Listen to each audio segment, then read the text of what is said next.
নওশাদ সিদ্দিকীরা আগামী দিনে নাকি নমিনেশন করতে পারবে না, কি আমাদের ডেথ হুমকি দিচ্ছে।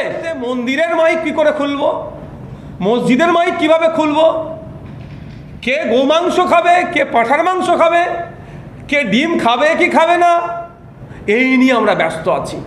যেভাবে বিভিন্ন ধর্মীয় সংগঠনের নাম দিয়ে পশ্চিমবাংলায় এই শান্তির পরিবেশকে, সম্প্রীতির পরিবেশকে, ঐক্যের পরিবেশকে, রবি ঠাকুরের বাংলা, কাজী নজরুলের বাংলাকে, স্বামী বিবেকানন্দের বাংলা, ফুরফুরার পীর আবু বকরের বাংলাকে যারা কুলসিত করার চেষ্টা করছে, প্রশাসন যদি তাদের বিরুদ্ধে ব্যবস্থা না নেয় তাহলে এটা আর বাড়তে থাকবে। এতে বিশৃঙ্খলা। 16ই আগস্ট কলকাতাতে একটা ধর্মীয় সংগঠন একটা স্টেজ বেঁধে যেভাবে বিশেষ সম্প্রদায়কে টার্গেট করে, একটা রঙকে টার্গেট করে, ধর্মীয় প্রতিষ্ঠানগুলোকে টার্গেট করে একাধিক ভাষায় আক্রমণ করে গেল।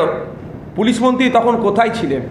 তাকে ফিরাদ বাবু দারুণ জ্ঞানের কথা বলছিলেন, এই করতে হবে সেই করতে হবে। ফিরাদ বাবু কলকাতার মহানাগরিক ছিলেন, তার দায়ের মধ্যে বর্তায়, তাকেও দায় নিতে হবে। সরকারকে বলবো কে কোথাও থুতু ফেলে দিচ্ছে তাতে ফাইন চালাবেন, আমি তার বিরোধিতা করব না। তার সাথে সাথে এগুলো দেখুন যে এই ঘটনা যেগুলো ঘটছে, যে ডিপার্টমেন্ট আছে তারকে একটু নজর দিন। সরকার প্রতি 5 বছর ছাড়া তৈরি এই জন্যই হয়, জনগণের ভালোর জন্য, জনগণের এই সমস্যাগুলোর সমাধানের জন্য। আমরা দেখেছিলাম ঘাটাল মাস্টার প্ল্যান, অনেক নাটক হলো,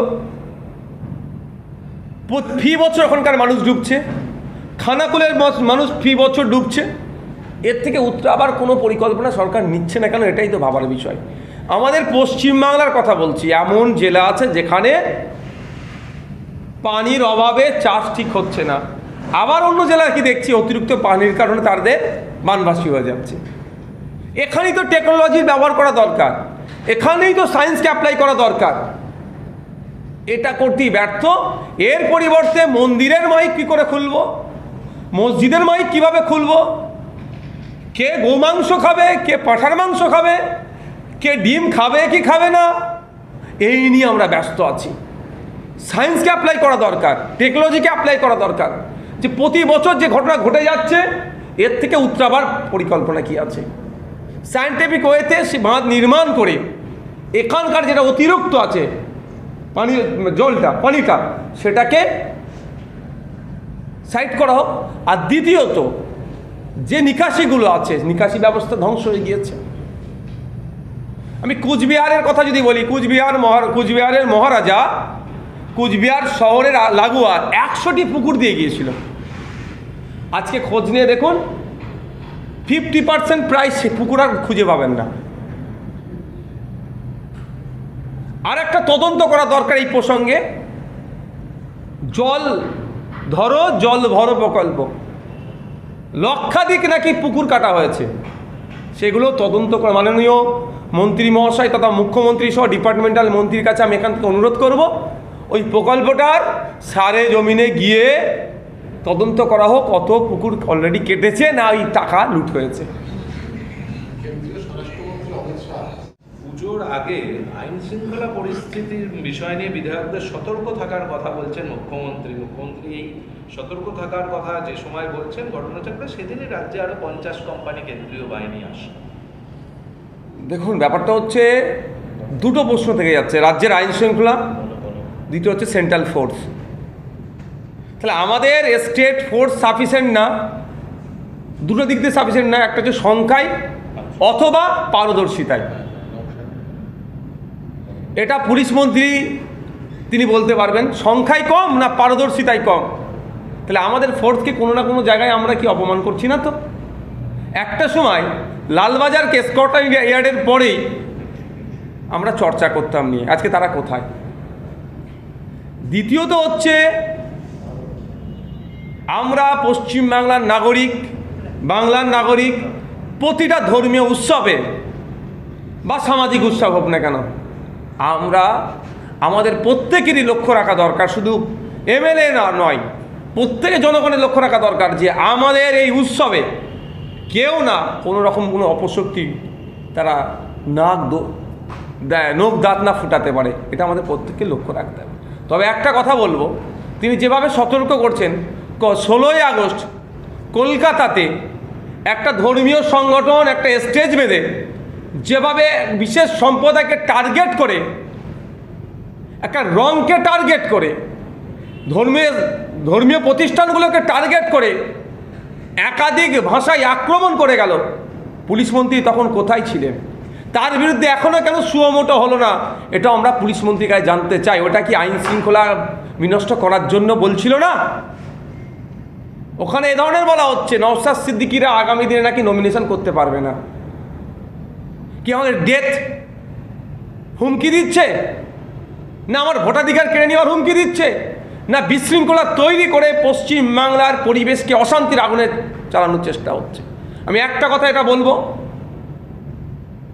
যদি মনে করে একটা বিশেষ সম্প্রদায়কে টার্গেট করে এটা হবে, আমি বলতে চাই একজন মানুষ তখনই পুরোপুরি সম্পূর্ণ সুস্থ হয় বডির প্রত্যেকটা পার্টস, প্রত্যেকটা অঙ্গ যখন সুস্থ থাকে, ভালো থাকে। আর যেভাবে একটা ধর্মের মানুষকে টার্গেট করে করা হচ্ছে, এটা সুস্থ মস্তিষ্কের পরিচয় যেমন দিচ্ছে না, পশ্চিমবঙ্গ সুস্থ আছে, এগিয়ে যাবে, এটা জোর গলায় কেউ বলতে পারে না। আমি চাইব পশ্চিমবাংলা এগিয়ে যাক, ভারতের শ্রেষ্ঠ আসনে বসুক। একজন বিরোধী দলের বিধায়ক হিসাবে বিগত 5 বছর যেভাবে সরকারের সমালোচনা করে সরকারকে আয়না দেখিয়েছি, আগামী দিনেও যেটা একজন বিরোধী বিধায়ক হিসাবে যেটা দরকার সেটা করে যাব। কিন্তু যেভাবে বিভিন্ন ধর্মীয় সংগঠনের নাম দিয়ে পশ্চিমবাংলায় এই শান্তির পরিবেশকে, সম্প্রীতির পরিবেশকে, ঐক্যের পরিবেশকে, রবি ঠাকুরের বাংলা, কাজী নজরুলের বাংলাকে, স্বামী বিবেকানন্দের বাংলা, ফুরফুরার পীর আবু বকরের বাংলাকে যারা কুলসিত করার চেষ্টা করছে, প্রশাসন যদি তাদের বিরুদ্ধে ব্যবস্থা না নেয় তাহলে এটা আর বাড়তে থাকবে, এতে বিশৃঙ্খলা হবে। রাজ্যের পরিচালনার দায়িত্ব যাদের আছে তাদের এই এক পয়েন্টে মাইনাস হবে, তো প্লাস হবে না। একাংশ বলছেন যে এগুলো করতে গেলে পদে পদে ঘুষ দিলেই মোটামুটি অবৈধ হোটেলে যায়। আমার একদম অবস্থা এখানে স্পষ্ট। কোনো কিছু ঘটনা ঘটলে আজকে সব থেকে মজাদার বিষয় হচ্ছে এটা বিগত সরকারের দোষ, আমরা নতুন এসেছি, এই করতে করতে 100 দিন পার হয়ে গেছে।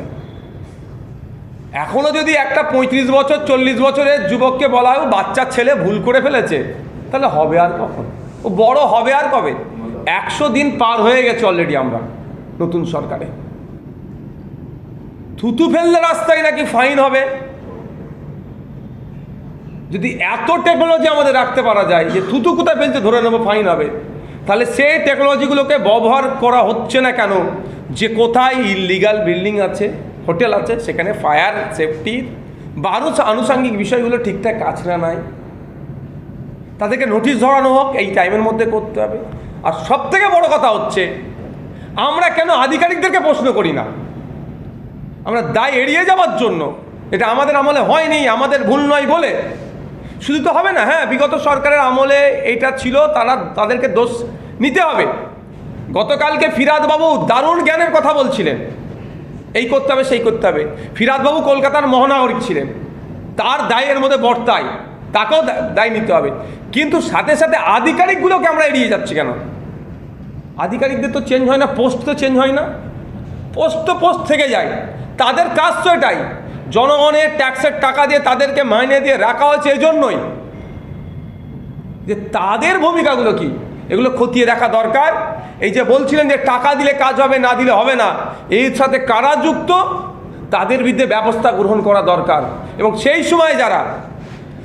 সময়ে যারা ফাইলে সই করেছেন বা ডিলে করিয়েছেন, তদন্ত হোক, সেই জনপ্রতিনিধিগুলোকে আইনের আওতায় আনা হোক, তাহলেই সমস্যা মিটবে। নাহলে ওই তারাপীঠে 8 জন 9 জন, কলকাতায় 7-8 জন, এই ধরনের সাধারণ মানুষ মরতে থাকবে, পুরে ক্ষতি পশ্চিমবাংলার হবে।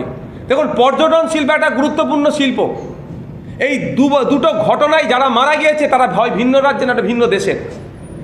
এমনিতেই আমরা যে তথ্য দেখতে পেয়েছি, সারা বিদেশি নাগরিকদের ভারতবর্ষে আসার ক্ষেত্রে দুটো রাজ্যকে তারা খুব প্রাধান্য দেয়, মহারাষ্ট্র, ওয়েস্ট বেঙ্গল।